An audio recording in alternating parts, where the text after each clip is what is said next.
নমস্কার বন্ধুরা, কেয়াস ওয়ার্ল্ডে সবাইকে স্বাগত। আজকে একটা রান্না আপনাদের সাথে শেয়ার করব। রান্নাটা সবার মোটামুটি জানা, তবে আমার ভীষণ পছন্দ, বিশেষ করে আমার মেয়ের ভীষণ পছন্দের রান্না এটা। হ্যাঁ, সেই রান্নাটা শেয়ার করব আর কি। চিংড়ি মাছের ভাপা নারকেল দিয়ে। এই যে নারকেল আছে, লঙ্কা আছে, এই যে পোস্ত আর এই সর্ষে বাটা, এইগুলো দিয়ে, আর সর্ষের তেল আছে, সর্ষের তেল, এগুলো দিয়ে মাখিয়ে নিয়ে আমি এটা ভাপা করব। এগুলো হচ্ছে গলদা চিংড়ি, বাগদা চিংড়ি না, গলদা চিংড়ি ভাপা হবে নারকেল দিয়ে। আপনারা দেখতে থাকুন, আশা করি ভালো লাগবে। চিংড়ি মাছটাকে এবার পোস্ত, সর্ষে আর নারকেল আর লঙ্কা বাটাটাকে মাখাবো ভালো করে। তো একটু গ্রেভি হবে, তো একটু বেশি করে দিতে হচ্ছে, ওই জন্য। সর্ষের তেল,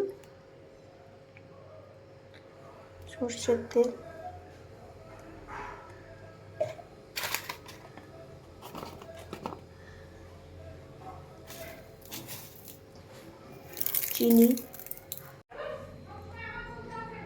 হলুদ,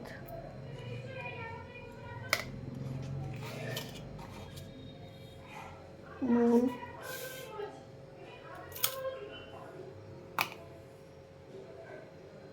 দিয়ে এবার ভালো করে মাখিয়ে নেব। ভালো করে মাখিয়ে নেব।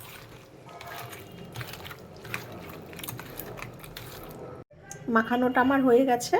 একটু জল দিয়ে দিয়েছি, ধোয়া মশলা ধোয়া জলটা দিয়ে ভালো করে মাখিয়ে রেখে দিয়েছি। এবার এটাকে একটু ঢেকে রেখে দেবো, মিনিট 10-এর মতো ঢেকে রাখি, তারপরে এটাকে কড়াইতে দেবো। চিংড়ি মাছটা তো মিনিট 10-15 হয়ে গেছে, মাখিয়ে রেখে দিয়েছিলাম। এইবার কড়াইটা আমার গরম হয়ে গেছে, কড়াইতে আস্তে করে ঢেলে দেবো। ঢেলে দিলাম কড়াইতে। এটা আস্তে আস্তে হবে, একদম সিম করে দেবো, কেননা চিংড়ি মাছগুলো গলার একটা মানে সিদ্ধ হওয়ার একটা ব্যাপার আছে। মানে হোক, আস্তে আস্তে আমি ঢেকে দেবো সিম করে, আস্তে আস্তে হবে। ভাপাটা আমার হয়ে এসছে, এবার আমি কাঁচা তেল দেবো। কাঁচা তেল, কাঁচা সর্ষের তেল একটু বেশি করে দিলাম, একটু বেশিই লাগবে আর কি। একটু ফুটবে কাঁচা তেলটার সাথে, হয়েই এসছে প্রায়, আর একটু ফুটবে, নামিয়ে আসছে। নারকেল দিয়ে চিংড়ি ভাপাটা আমার হয়ে গেছে, এরকম হয়েছে দেখতে। এটা খেতে খুবই ভালো লাগে, আমি আগেও করেছি, এটা খেতে খুবই টেস্টি লাগে। মালাইকারির একরকম স্বাদ, এটার আর এক রকম স্বাদ। এটা যথেষ্ট ভালো লাগে খেতে। আমার মেয়ের তো ভীষণ প্রিয়, মালাইকারি অতটা ভালোবাসে না, ও এইটাই ভালোবাসে, যার জন্য আমাকে বারবার এটা করতে হয়।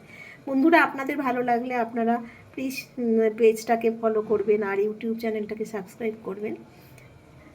আজ তাহলে আসি বন্ধুরা, টাটা।